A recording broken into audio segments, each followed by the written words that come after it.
উপস্থিত সম্মানিত দিনী ভাইরা, পর্দার আড়ালে অবস্থানরত মা ও বোনেরা, আসসালামু আলাইকুম ওয়া রাহমাতুল্লাহি ওয়া বারাকাতুহু। এখন রাত 10টার একটু বেশি বাজে মনে হয়। আমরা এখানে যারা উপস্থিত আছি, আমরা যদি এখানে এই মাহফিলে এখন না আসতাম, তা সাধারণত আমাদের এই অঞ্চলে বাজার বা বাজারের আশেপাশে যারা আমরা বসবাস করি, এই সময়ের মধ্যে মনে হয় কেউ ঘুম পড়তাম না, কি বলেন? কোনো চায়ের দোকানে হয়তো বা আড্ডা দিতাম, বিভিন্ন ধরনের সমালোচনা করতাম, কার দোষ বদনাম কি আছে এইগুলো নিয়ে আমরা চর্চা করতাম।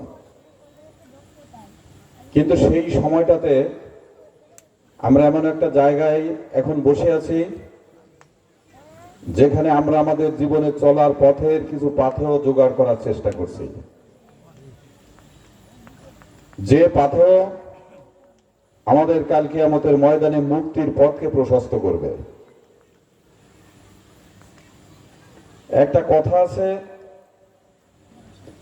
তুমি যদি কাউকে একদিন মাছ কিনে দাও, তাহলে তুমি তাকে একদিন মাছ খাওয়ালে।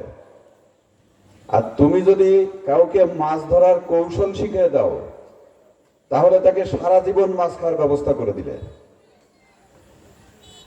আমি যদি এই মাহফিল থেকে একটি মাত্র কোরআনের বাণী অথবা হাদিসের বাণী শুনে যদি সিদ্ধান্ত নিয়ে যাই যে এই আমলটা আমার মধ্যে ছিল না, আজকের থেকে আমি এই আমলটা শুরু করব, তাহলে আজকের এই রাত জাগা, আজকের এই কষ্ট সারা জীবনের জন্য সফলতা বয়ে আনবে। আর ওয়াজও আমরা শুনে গেলাম, কিন্তু আমাদের মধ্যে কোনো পরিবর্তন হলো না, তাহলে সেই মাহফিল আমাদের জীবনে কোনো ভূমিকা রাখতে পারবে না। সম্মানিত দিনী ভাইরা, আমি কোরআনের ছোট্ট একটি আয়াত তেলাওয়াত করে সেই সম্পর্কে দু একটি কথা বলে আমার কথা শেষ করব। আল্লাহ রাব্বুল আলামিন সারা পৃথিবীতে 4,500-এর মতো জাতি সৃষ্টি করেছেন। আমরা আমাদের আশেপাশে মুসলিমদের পাশাপাশি দেখি হিন্দু সম্প্রদায়ের লোক, খ্রিস্টান, ইহুদি, আমাদের দেশে কিছু উপজাতি আছে, এরকম 5, 7, 10, 20টা জাতি সম্পর্কে আমরা জানি। কিন্তু সারা পৃথিবীতে জাতির সংখ্যা হচ্ছে 4,500-এর মতো। আল্লাহ রাব্বুল আলামিন পবিত্র কোরআনে বলেছেন, কুনতুম খায়রা উম্মাতিন উখরিজাত লিন-নাস তা'মুরুনা বিল মা'রুফি ওয়া তানহাউনা আনিল মুনকার। তোমরাই হচ্ছে পৃথিবীর মধ্যে শ্রেষ্ঠ জাতি। এই তোমরা মানে কারা? মুসলমানেরা। মুসলমানদেরকে উদ্দেশ্য করে বলছেন, তোমরাই হচ্ছে পৃথিবীর মধ্যে শ্রেষ্ঠ জাতি। উখরিজাত লিন-নাস, গোটা মানব সমূহের মধ্য থেকে তোমাদেরকে বাছাই করা হয়েছে, তোমাদেরকে নির্বাচিত করা হয়েছে। তা'মুরুনা বিল মা'রুফি ওয়া তানহাউনা আনিল মুনকার, তোমরা সৎ কাজের আদেশ দান করবে, অসৎ কাজ থেকে মানুষদেরকে বিরত রাখবে।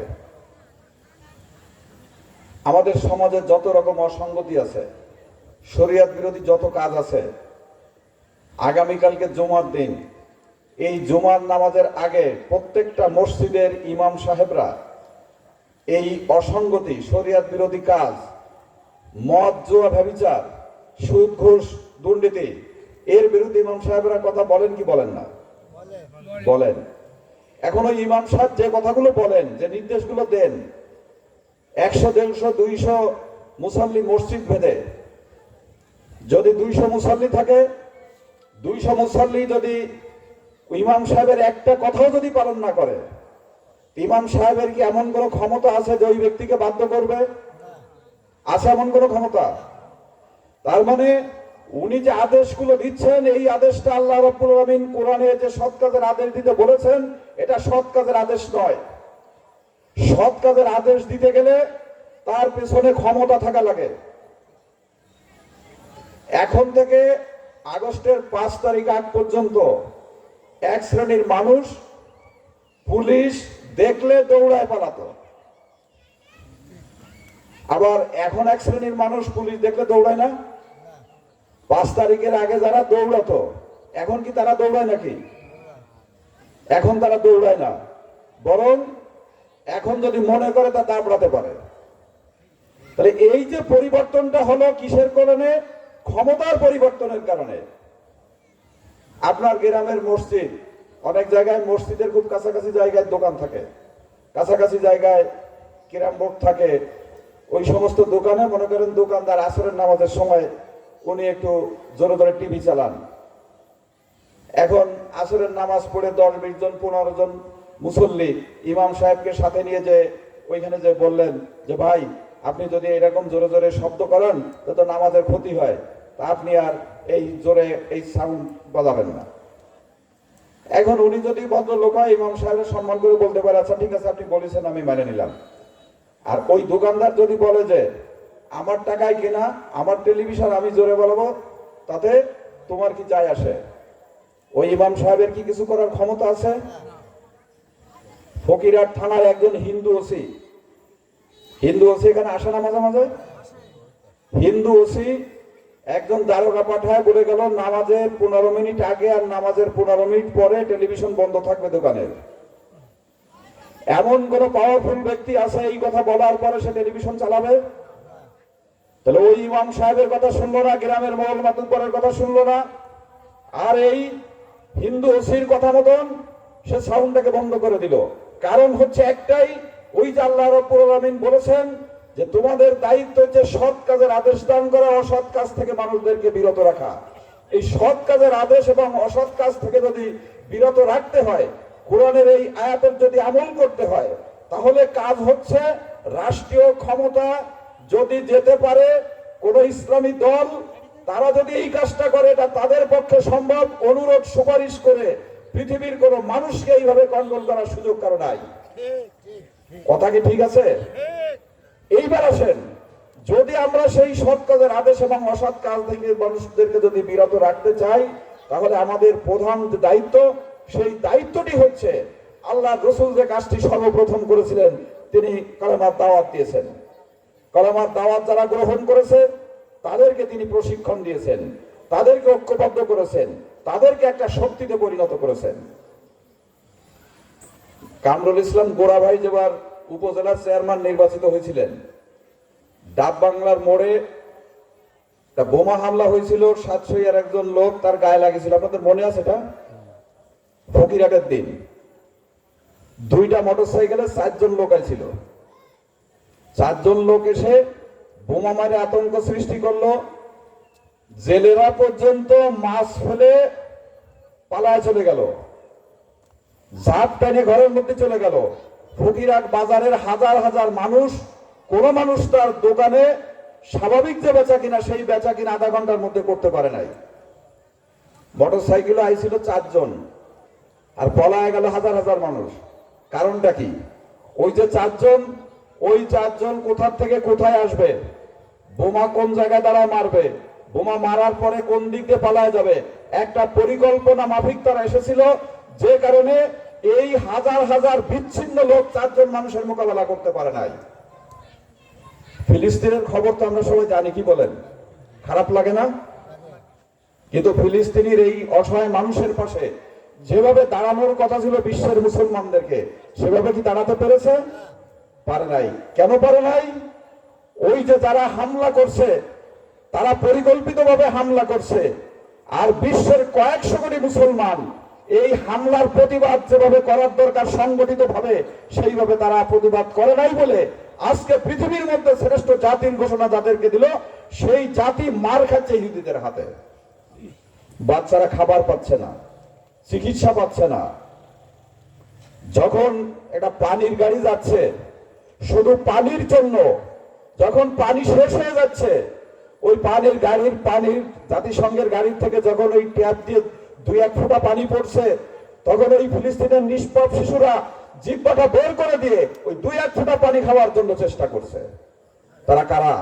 তারা আমাদের এই মুসলিম জাতি, তারা আমাদের ভাই, তারা আমাদের সন্তান। কিন্তু আমরা কিছুই করতে পারি নাই। পারি নাই কেন?